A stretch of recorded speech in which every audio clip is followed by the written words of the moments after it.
So here I am back again at the freezing cold turtle pond, and obviously I choose a freezing cold day to come and do the freezing cold turtle pond.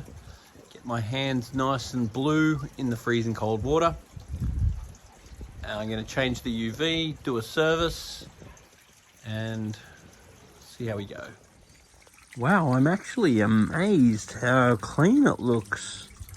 So I gave this a service recently, and the bottom was absolutely putrid, but it looks to have cleaned up like exceptionally well. In saying that, there is a massive filter behind there for this size pond. But anyway, I'll get in there and give it all a clean again. Last time I pulled a whole lot of rocks out of the bottom, which was harboring a whole lot of crap underneath the rocks. There's a big, massive mountain cloud.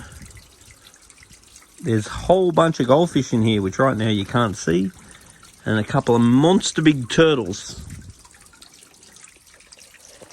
Hello, Al. So the first thing I do is test the water. So there's basically no ammonia. There is a little bit of nitrite in the water. Basically no nitrate. GH is a tiny bit low. pH is good. And the KH was about 1 or 2, so that was a bit low as well. So not too bad considering how bad the pond was last time I was here. Now this is a pretty cool thing to do. Just have a tub outside and put some aquatic plants in it. It's just unbelievable how easy they are to grow just in an area like this. And it's going to give you unlimited plants for your fish to eat. But I'd also recommend think about putting a couple of little danios or mountain clouds in here just to make sure that this doesn't become a bit of a mosquito farm. Now there's a brand I haven't seen for a long time. Dalbarb. They used to be an Australian brand that used to make fish tanks. But this one seems to be a special tank where Aqua One filters go to die. Now in order to get the UV working in this particular pond, I've had to take a replacement filter so I can change the parts and piece by piece take out of the box what I need to enable this UV to be functional. What fun. So I guess I shouldn't really be surprised considering that a week or two ago I cleaned this pond, and when I removed all the rocks and that out of the bottom, the pond went absolutely putrid. Now here we are a week or two later, and the filter is absolutely putrid again. So it just goes to show that anytime you do a major clean on your pond, a week or two later, it's really worth cleaning the filter, because obviously the filter's done a fabulous job. Look at that. That's like from 1 week. Unreal. So a follow-up clean is the key. Inside the head of any of these units is a quartz sleeve. The quartz sleeve is like a glass sleeve that holds the UV, and it's really important that sleeve is kept clean and not broken. Otherwise, if water gets into the quartz sleeve, it'll trip your power and destroy your UVC tube. So this all needs replacing. Now, having a good look at these fish, there's rosy barbs, there's mountain clouds, there's all sorts of things. But some of these fish are also very fat. So cutting the food down would be a very good idea in this pond, because there's some big fat bellies in here. And considering there's nitrite in the water and there's way too many fish, even though you can't see that now, reducing the food would be absolutely in order. You don't want to see these big fat bellies. A bit of a belly's good, not a big fat belly. If you're ever in doubt, if your fish are a bit fat, make a video like this and bring it down to us at Majestic Aquariums and let us have a good look at the fish. see if they're too fat or too thin. So there's a freezing cold rosy barb. Next to it is a freezing cold mountain cloud. Mountain cloud there. And there's lots of fish in here. And there's some whopping big turtles somewhere in here, which I'm not looking forward to getting bitten by. And the other thing to be aware of too, there's one of the turtles there actually. But the other thing to be aware of too is that the UV light is very important to turtles. So this is a very shaded area. So I'm hoping that it gets a little bit of sun every now and then to make sure the turtles are getting a bit of UV. But also the UV that the turtles want is not the UV that's in the filter. So I have had people get confused about that before, and they go, oh, my turtle's okay because my filter's got a UV. Well, no, because the UV in the filter is a UVC, which is a poisonous light, and the UV that the turtles want is actually UVB, which they need for their shells and stuff.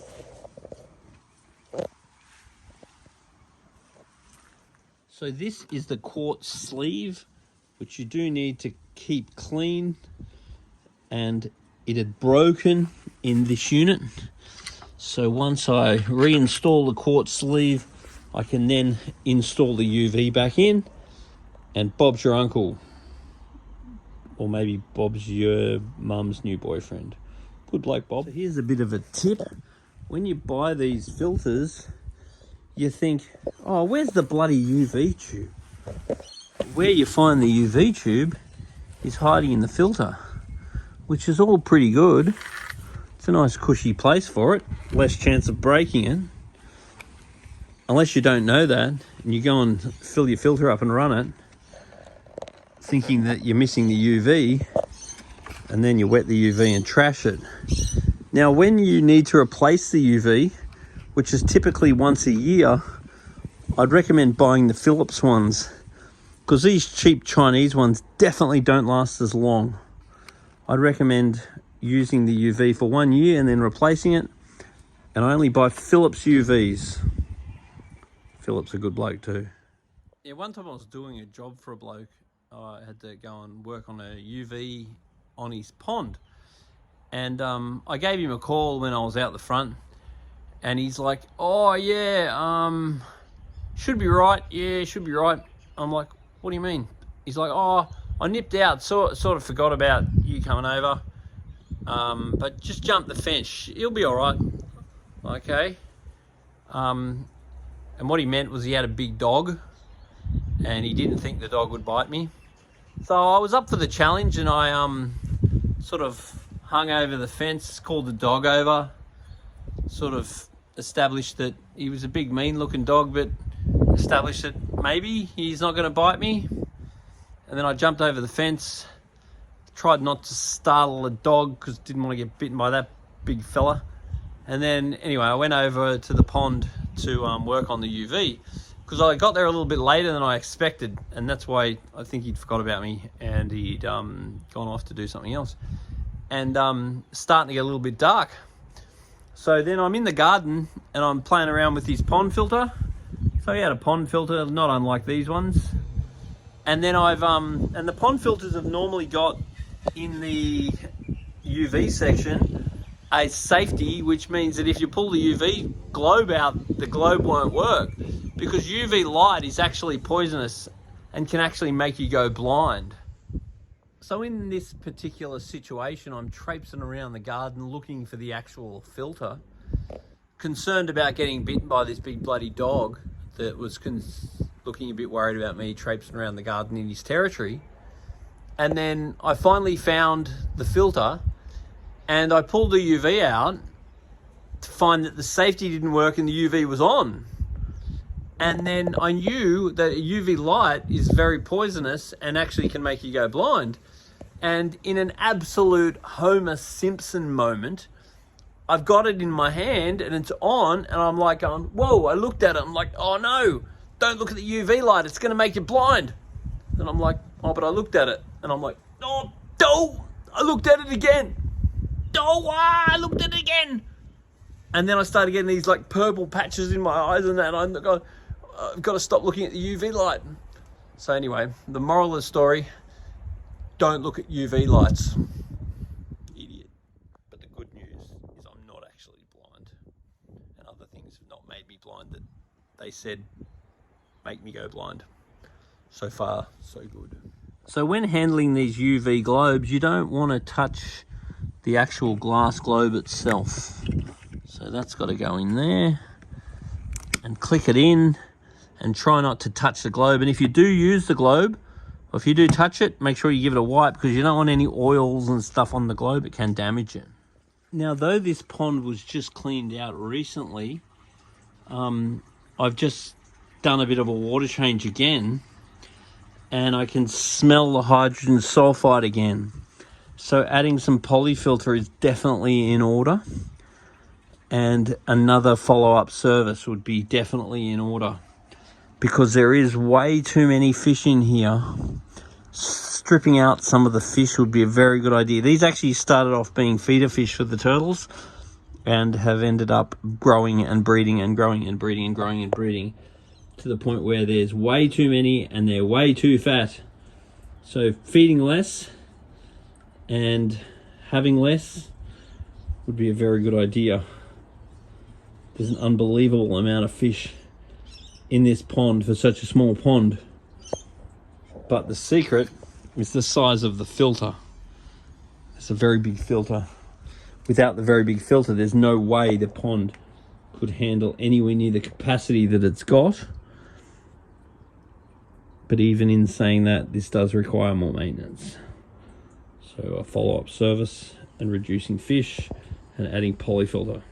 So I've given the sponges a good clean now in water from the pond, and I was shocked how dirty they were again.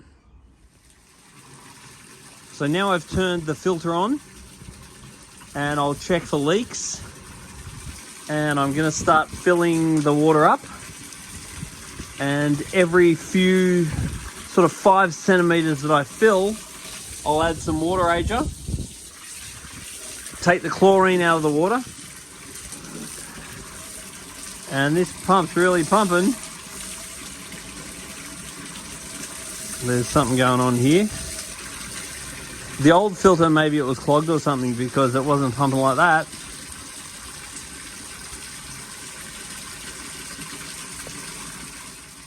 So now the pond's nice and full.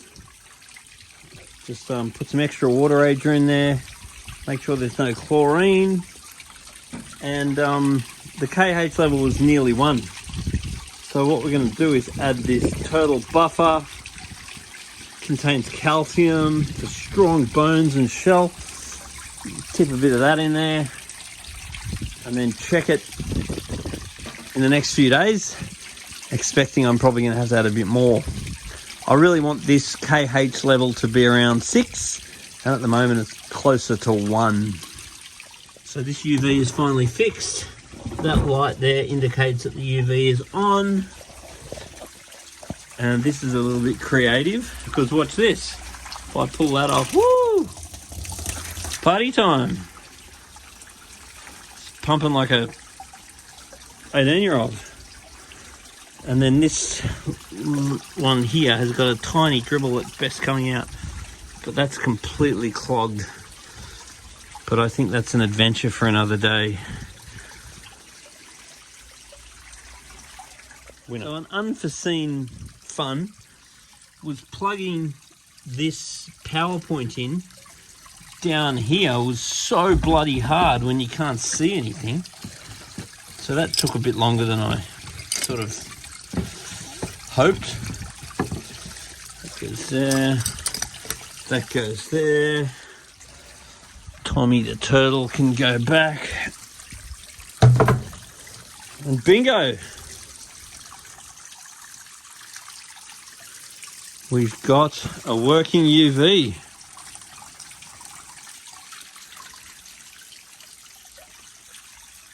Success.